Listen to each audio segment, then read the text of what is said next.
S.O.S for the U.S. electric grid. PJM Interconnection sounds the latest alarm that fossil fuel plants are shutting down without adequate replacement power. The political class yawns.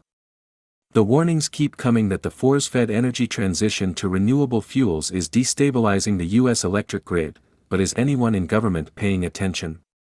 Another S.O.S came Friday in an ominous report from PJM Interconnection, one of the nation's largest grid operators.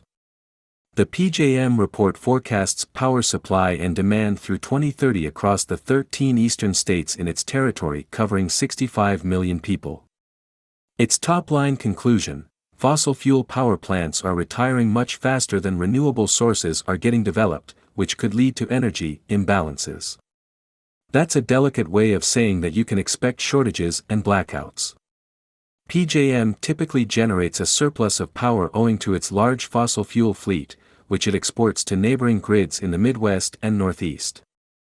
When wind power plunged in the Midwest and central states late last week, PJM helped fill the gap between supply and demand and kept the lights on.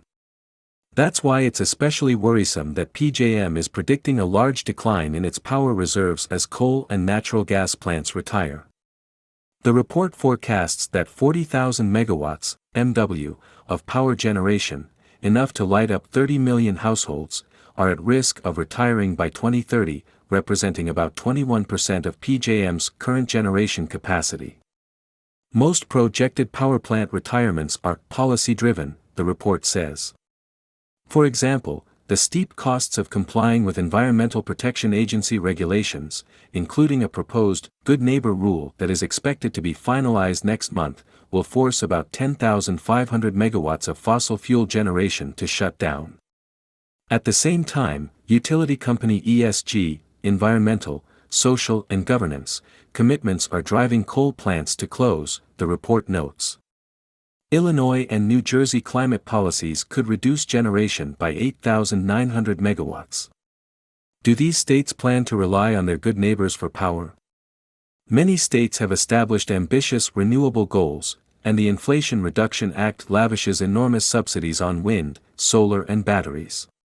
But the report says the historical rate of completion for renewable projects has been approximately 5%, in part because of permitting challenges.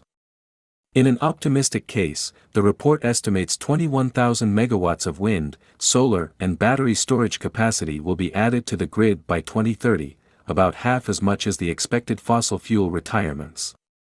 There's another problem: demand for electric power will increase amid the growth in data centers and the government's push for the electrification of vehicles, heating and everything else. Loudoun County, Virginia, boasts the largest concentration of data centers in the world, the report notes. The report doesn't say this, no doubt owing to political reticence, but the conclusion is clear. The left's green energy transition is incompatible with a growing economy and improving living standards. Renewables don't provide reliable power 24 hours a day, 365 days a year, and the progressive campaign to shut down coal and gas plants that do will invariably result in outages. During an Arctic air blast this past December, PJM ordered some businesses to curtail power usage and urged households to do the same. PJM narrowly avoided rolling blackouts as some generators switched to burning oil. But what will happen when those power plants shut down? A power shortage at PJM has the potential to cascade across much of the U.S. Government officials have been raising alarms about the risks of cyber and physical attacks on the grid. But what about the accelerating danger from climate policy?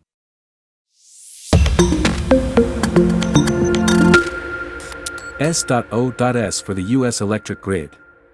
PJM Interconnection sounds the latest alarm that fossil fuel plants are shutting down without adequate replacement power. The political class yawns.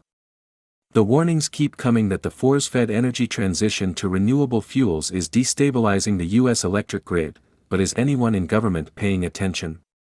Another S.O.S came Friday in an ominous report from PJM Interconnection.